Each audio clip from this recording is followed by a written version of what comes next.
தாப்பால போட்டு சும்மா லொட்டு லொட்டு ஆட்டிக்கிட்டே இருந்தா வீட்டுல சண்டை வரும். அதாவது தாழ்பாலை அடிக்கடி ஆட்டினால் கதவுடன் இணைக்கப்பட்டிருக்கும் தாழ்பாலின் தரம் குறைந்துவிடும். திருடர்கள் வீட்டுக்குள் சுலபமாக வருவதற்கு நாமே வழி ஏற்படுத்தியது போல் ஆகிவிடும். ஆம பூந்த வீடு விளங்காது. ஆமைகளுக்கு இயற்கையாகவே திசை காட்டும் சக்தி உள்ளதால் மீனவர்கள், முத்துக்குளிப்பவர்கள் போன்ற கடலுக்குள் செல்லுபவர்கள் வளர்த்தார்கள். கடலுக்குள் செல்லுபவர்களின் வாழ்க்கைக்கு உத்தரவாதமும் இல்லை என்பதால் பெண் கொடுக்க மாட்டார்கள். ஆமை இருக்கும் வீடு அதனால் வேண்டாம் என்று சொல்லிவிடுவார்கள். இதுவே ஆமை புகுந்த வீடு விளங்காது என்று ஆகிவிட்டது. வீட்டுக்குள்ள நகம் வெட்டினா வீடு விளங்காது. வெட்டி துண்டாகும் நகம் எங்காவது தெரித்து விழும். சமயங்களில் உணவுப் பொருட்களில் கூட கலக்க வாய்ப்புண்டு. காலில் கூட அது ஏறி வில்லங்கத்துக்கு வழிவகுத்துவிடும். நகத்தை கடிச்சா தர்திரம். நகை இடுக்குகளில் உள்ள அழுக்கு வாய் வழியாக உடலுக்குள் சென்று பல்வேறு விதமான நோய்களுக்கு வழி ஏற்படுத்திவிடும். உச்சி வெயில்ல கிணறு எட்டி பார்க்க கூடாது. கிணற்றுக்குள் பல்வேறு விதமான விஷவாயுக்கள் உற்பத்தியாகும். உச்சி வெயில் நேரத்தில் நேரடியாக சூரிய வெளிச்சம் கிணற்றுக்குள் விழுவதால் அந்த வாயுக்கள் வெப்பத்தால் லேசாகி மேலே பரவும். எட்டி பார்ப்பவர்களை அது தாக்கவும் வாய்ப்புண்டு. இருட்ட பிறகு குப்பையை வெளியே கொட்டினா உங்க வீட்டுல இருக்கிற லட்சுமி வெளியே போயிடும்.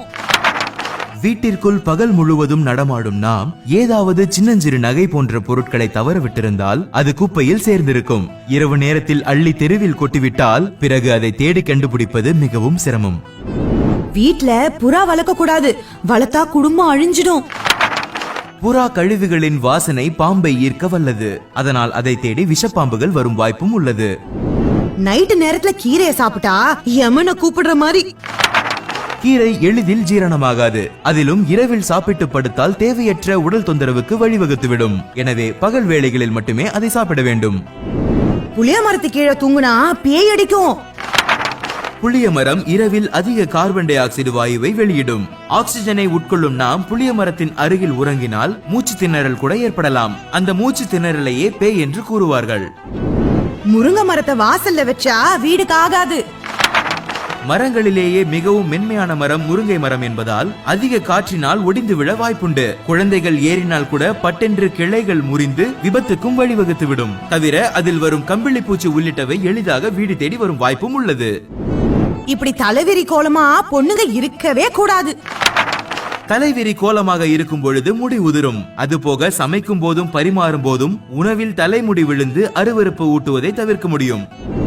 வடக்குல தலை வச்சு படுத்தா பித்தம் புடிச்சிரும். பூமியின் காந்த சக்தியானது வடதுருவத்தை நோக்கி நிற்கிறது. வடதிசையில் தலை வைத்து படுக்கும் போது அதன் ஈர்ப்பு சக்தியானது நம் தலையையும் மூளையையும் தாக்குகிறது. அதனால் ஆரோக்கியம் குறையும், மனநலம் பாதிக்கப்படும். வாழை இலை போடாம விசேஷம் பண்ணக்கூடாது. வாழை இலையில் பினாலிக்ஸ் எனும் இயற்கை சத்து உள்ளது. ஆகையால் தொடர்ந்து வாழை இலையில் சாப்பிடுபவர்களுக்கு நோய் எதிர்ப்பு சக்தி கிடைக்கும். இதை தமிழர்கள் அனுபவத்தில் கண்டுணர்ந்து காலகாலமாக கடைபிடிக்கிறார்கள். மூட நம்பிக்கைகள் என நாம் நினைத்திருக்கும் அனைத்து விஷயத்திற்கு பின்னாலும் நம் முன்னோர்கள் கண்டறிந்த வாழ்வியலும் அறிவியலும் இருக்கிறது என்பதை புரிந்து கொள்ள வேண்டும். முன்னோர்களின் இத்தகைய அறிவுக்கு ஒரு லைக், இதை மற்றவர்களுக்கு சொல்ல ஷேர். இன்னும் இது போன்ற உங்களுக்கு தெரிந்த மற்ற விஷயங்களை கமெண்ட்.